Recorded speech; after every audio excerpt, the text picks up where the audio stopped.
Nada, he venido esta mañana aquí a la sede de UGT porque la organización de jóvenes de la UGT, RUGE, ha organizado unas jornadas para hablar de los becarios, de las prácticas laborales, de las prácticas curriculares, extracurriculares, es decir, todo un conglomerado de situaciones por las que están pasando muchos jóvenes, hombres y mujeres de este país, bueno, en algunos casos es correcta la situación y en otros no lo es tanto, ¿eh? Es decir, que están realizando actividades en empresas y en organizaciones que realmente son actividades laborales, ¿eh? Es una relación laboral, pero está enmascarada tras unas supuestas prácticas una supuesta situación de becarios, ¿eh? Así que, bueno, pues esta mañana van a dedicar a profundizar en esta materia. Yo les he comentado que dentro del plan director por un trabajo digno, también dentro del plan de choque por el empleo joven, todas estas cuestiones se están trabajando, está pendiente elaborar ese estatuto del becario, está pendiente también regular todo lo relativo a la cotización que ya está establecida por ley, el Real Decreto Ley, pero necesita un desarrollo reglamentario que se ha visto ralentizado como consecuencia de la situación en funciones que tenemos en estos momentos, pero bueno, que se sigue trabajando y que esperemos que cuanto antes sea una realidad. En definitiva, regular toda una situación para que no existan situaciones irregulares y pues más de medio millón de personas que están en estos momentos haciendo prácticas, creemos que tienen que tener una cotización. Luego ya se podrá hablar de si hay que bonificar la cotización, de qué manera. Desde luego creemos que las prácticas laborales son interesantes como paso previo a una actividad laboral estable, pero lo que no puede ser es utilizar esta situación para tener a las personas jóvenes años y años en esta situación sin cotizar a la Seguridad Social, a veces ni siquiera cobrando. En algunas se cobra una cantidad pequeña, en torno, me han comentado la media, 400 euros al mes, pero es que otros están pagando para poder hacer esas prácticas a través de unos supuestos cursos online, etcétera. Es decir, hay ya toda una panoplia de situaciones que desde luego no son correctas, no son adecuadas a la legislación vigente y desde luego son muy negativas para los jóvenes hombres y mujeres que están sufriendo esa situación y también para la Seguridad Social, porque son relaciones laborales por las que se tendría que cobrar una retribución y las empresas pagarlo y las personas cobrarlo, y también una cotización. Han hecho una valoración de lo que podría implicar, ¿no? Y estamos las conclusiones a las que han llegado, que serían como unos 300.000 puestos de trabajo, que podrían implicar pues unos 1.500 millones de euros más de cotización a la Seguridad Social y unos 3.400 millones de euros en retribuciones que se deberían cobrar. Así que bueno, estamos hablando de algo importante, así que yo espero que la jornada sea fructífera. Yo le quería preguntar por el registro de jornada en el sector de la pesca. Ayer denunciaron las cofradías que muchos de la pesca, sobre todo en la artesanal, tiene poco sentido fichar y que no saben cómo hacerlo. Que han hecho una petición de nuevo contra la Dirección General de Trabajo para ver si el Ministerio les quita a ellos la obligación de tener que hacer ese control de jornada. ¿Cómo lo ven desde el Ministerio? Bueno, desde el Ministerio se ha regulado el registro de jornada y el control de jornada, no porque nos haya parecido divertido hacerlo, sino porque hay que hacerlo. Había que establecer un registro de jornada. Por cierto, quiero recordar que justo, creo que 2 días después de entrar en vigor, salió una sentencia del Tribunal de Justicia de la Unión Europea diciendo a los Estados miembros que habría que regular y establecer un registro de jornada por muchos motivos, entre otros por seguridad y salud en el trabajo, por derecho de las personas trabajadoras a la conciliación de la vida laboral, familiar y personal, que haya una regulación de la jornada, para evitar el fraude, porque hay personas que en teoría están trabajando a tiempo parcial y en la práctica están trabajando a tiempo completo. Porque se hacen millones de horas extraordinarias en este país todas las semanas, por las que, por supuesto, no se cotiza, pero es que normalmente ni se cobran ni se compensan en tiempo libre. Es decir, esto era una situación con la que estábamos conviviendo. Así que había que regular. Y luego, pues es verdad que hay sectores que es más complejo cumplir esta norma. Por eso, la norma no es inflexible. Por eso, en la norma se ha decidido que cada empresa pueda establecer qué modalidad, cómo va a hacer el registro de jornada. Porque somos conscientes de que hay personas, por ejemplo, que dependen de una empresa española, pero están trabajando en un país extranjero.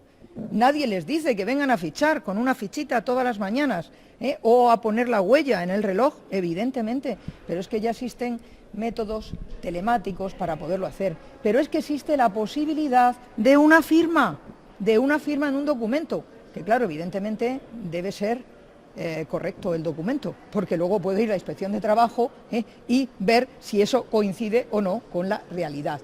Es decir, que si desde el Ministerio se hubiese establecido un sistema inflexible, seguro que nos dirían que qué rígidos. Como se ha establecido un sistema flexible, pues es que resulta que tampoco eso está bien. Entonces, bueno, pues yo puedo entender que pueda haber sectores donde pueda ser complicado y de hecho, bueno, pues se dirigen al Ministerio, el Ministerio les responde, pero es que ya son varios los sectores a los que les resulta complicado. Pero luego hay que preguntarle a los trabajadores y trabajadoras de esos sectores si están de acuerdo con el registro de jornada o no. Resulta que suele haber una discrepancia. O sea, es decir, la empresa opina una cosa y los trabajadores y trabajadoras están encantados o encantadas con que exista ese registro. Y con que ese registro luego realmente sea verdad, que no se obliga a la persona a hacer como que ficha y se va y luego se la obliga a trabajar. Pero bueno, para eso está la posibilidad de denunciar a la Inspección de Trabajo. Incluso existe un buzón del fraude donde la persona que denuncie no se tiene ni que identificar para evitar posibles represalias.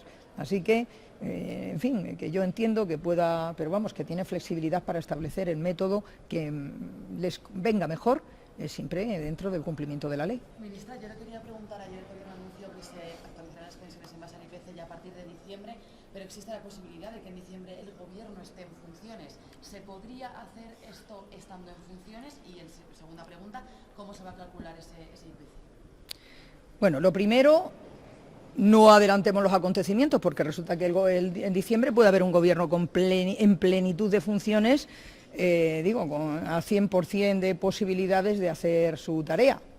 Así que, bueno, diciembre todavía, queda prácticamente todo octubre, queda todo noviembre y quiero recordar que esto no es algo novedoso, ¿no? Es que parece como si fuese algo extraño el que, en este caso, ayer el presidente del Gobierno en funciones, secretario general del PSOE, anunciase que quiere que las pensiones se actualicen según el IPC al año que viene, cuando viene estando este planteamiento en todos los programas electorales del PSOE de los últimos tiempos, incluido también para las elecciones del 28 de abril, en documento que se aprobó el año pasado, el 8 de enero, en la Ejecutiva Federal, o sea que no es nada novedoso que el PSOE apueste por esto. Lo hemos defendido en el Pacto de Toledo.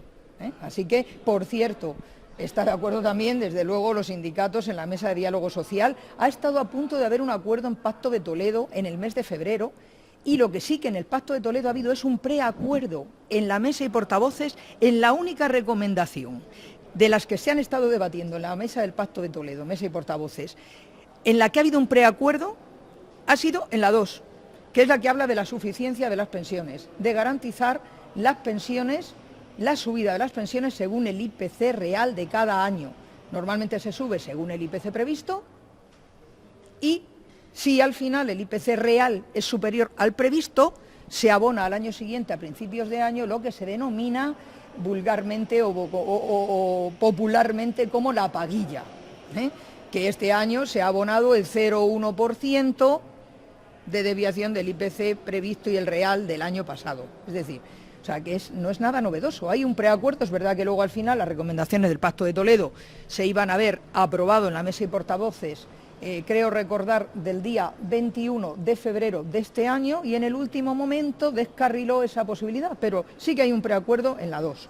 Así que yo no sé por qué ha causado tanto impacto el que ayer se anunciase que se van a aprobar, que se va a aprobar una subida de las pensiones en función del IPC y para que no pierdan poder adquisitivo.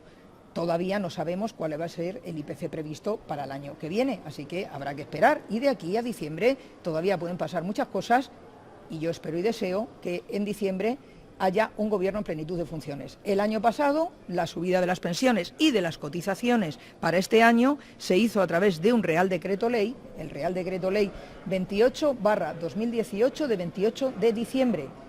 28 de diciembre, queda todavía unos cuantos días hasta el 28 de diciembre. Así que vamos a tomárnoslo con normalidad, con tranquilidad y vamos a esperar que haya un gobierno en plenitud de funciones. Ministra, ¿pero qué dato de IPC se usaría? Bueno, a mí todavía, evidentemente el Ministerio de Economía, el Ministerio de Hacienda tendrá que hacer las previsiones pertinentes para ver cuál es el IPC previsto para el año que viene. Así que una vez que ese dato esté, pues se podrá actuar en consecuencia. Yo todavía no lo sé. Por ejemplo, este año el IPC no está subiendo mucho, está bastante controlado y, por ejemplo, este año todas las pensiones han subido un 1,6% y las mínimas un 3%, es decir, este año las pensiones están ganando poder adquisitivo, por cierto, que no viene nada mal para compensar poder adquisitivo que se perdió en años pasados, sobre todo en los años en que lo que se aplicaba era la subida del 0,25%. Así que vamos a esperar a ver cómo pasa el mes de octubre, el mes de noviembre y, como digo, queda todavía un tiempo hasta el mes de diciembre finales. Pero sería una media. ¿Una media como dejó entrever el año pasado el secretario de Estado? ¿Una media de diciembre sobre noviembre? Lo razonable es que sea una media, pero esto se tendrá que decidir cuando llegue el momento procesal oportuno. Pero lo razonable es que sea una media del año. Y luego los descuadres entre IPC previsto, el IPC real de cada año, pues lo suyo es compensarlo a principios del año siguiente, si es que se produce ese descuadre. Porque lo que habitualmente no se ha hecho jamás en este país, y no hay previsión de hacerlo, es que si el IPC sube menos que las pensiones, se obliga a los pensionistas a devolver la diferencia. Eso no se ha hecho jamás. Es más, por ello, en los años que gobernó José Luis Rodríguez Zapatero, el PSOE, concretamente entre los años 2004 al 2011, prácticamente todas las pensiones ganaron poder adquisitivo, porque hubo años que el IPC subió menos que lo que se habían subido las pensiones y siempre se hizo un plus de esfuerzo para subir más las pensiones mínimas, igual que se está haciendo ahora, que si las demás se han subido el 1,6 o el 1,7 el año pasado, las mínimas ha sido el 3,1 el año pasado y el 3% este. Así que también se hizo en aquella etapa, de tal manera que, por ejemplo, yo siempre pongo como ejemplo que la pensión de jubilación para mayores de 65 años con cónyuge a cargo pasó de 400 y pico euros en el año 2003 a 700 y pico en el año 2011. Es decir, subió nominal más de un 50% y ganó más de 25 puntos de poder adquisitivo. Porque siempre en nuestro país, que es un sistema de reparto contributivo, pero también solidario, siempre se intenta que suban un poquito por encima de la media y que vayan ganando un poquito más de poder adquisitivo las mínimas, por ese principio de solidaridad y de lucha contra la pobreza. También en las personas mayores. Y en el caso de que llegado diciembre no tengamos gobierno plenamente operativo, ¿de qué fórmula se tiraría para aprobar la subida? Bueno, es que vamos avanzando. Yo ahora no tengo la bolita de cristal, vamos a ver. Existe la figura del Real Decreto de Ley, ahí está la ley del Gobierno, que dicen que supuestos de extraordinaria y urgente necesidad o por razones de interés general se puede utilizar la figura del Real Decreto Ley. El otro día la utilizamos por el tema de las inundaciones y los incendios con un Real Decreto Ley. Estamos ahora con medidas que va a haber que adoptar por el impacto como consecuencia de la quiebra de Thomas Cook. Es decir, el Gobierno en funciones, dentro de lo que permite la normativa vigente, tanto la Constitución como la ley del Gobierno, pues obrará en consecuencia, pero no nos adelantemos a los acontecimientos. Es que vamos como forzando el paso del tiempo, quedan, como digo, todavía casi todo octubre, todo noviembre y todo diciembre. O sea que lo que sí que está claro, que en todo caso, desde luego, yo espero y deseo que el Gobierno siga siendo socialista después de las elecciones y el compromiso es la subida de las pensiones según el IPC, que no pierdan poder adquisitivo. Pero, por cierto, yo creo que en el Pacto de Toledo, creo que no votó nadie en contra de este preacuerdo en la recomendación 2. en cuanto a la suficiencia de las pensiones y que garantice su poder adquisitivo. Así que, bueno, yo supongo que tampoco los demás grupos políticos pondrían ningún problema para que esto fuese así. ¿Por qué? Entre otras cosas porque están afectadas en torno a 10 millones de personas, porque la subida de las pensiones son los 8.700.000 y pico de régimen general, autónomos, etcétera, pero también en torno a 450.000 personas que cobran la pensión no contributiva y 600 y pico mil personas que cobran clases pasivas, pensión de clases pasivas, que aunque se paga con impuestos, también las medidas que se adoptan en materia de subida de pensiones les afecta a ellas. O sea, que estamos hablando de muchas personas y de muchas familias afectadas y que, vamos, es fundamental que personas que han trabajado toda su vida y que han dado de sí todo lo que han dado de sí, pues tengan derecho legítimo a no ver mermada su capacidad adquisitiva, que además luego revierte en la buena salud de la economía, porque normalmente no lo guardan, sino que lo invierten y lo consumen. Gracias. Muchas gracias. Gracias. Gracias.